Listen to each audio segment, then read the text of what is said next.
Hey guys, recipe వచ్చేసి fish fry అన్నమాట. ముందుగానే చేపల్ని బాగా కడిగేసుకొని సైడ్కి పెట్టేసుకోవాలి. దాంట్లోకి మసాలా కోసం 3 ఇలాచి 3 లవంగాలు పట్టా తీసుకొని అది దంచేసుకొని దాంట్లో వేసేసుకోవాలి.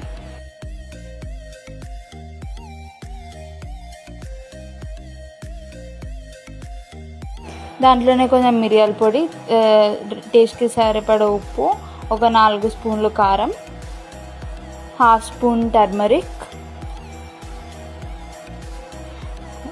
2 స్పూన్లు జింజర్ గార్లిక్ పేస్ట్, ఒక నిమ్మకాయ పిండేసుకొని బాగా కలుపుకొని ఒక 1 అవర్ అయినా సైడ్కి పెట్టుకోవాలి. ఆ లోపు ఒక కడాయి తీసుకొని దాంట్లో ఆయిల్ వేసేసుకొని హీట్ చేసుకోవాలి.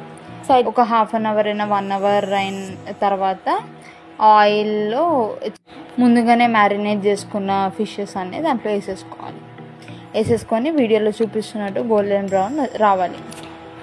అవన్నీ ఫ్రై అయిన తర్వాత కొంచెం కొత్తిమీరతో గార్నిష్ చేసుకోవాలి. ఈ వీడియో కనుక మీకు నచ్చినట్లయితే please like, follow, share and subscribe to my channel.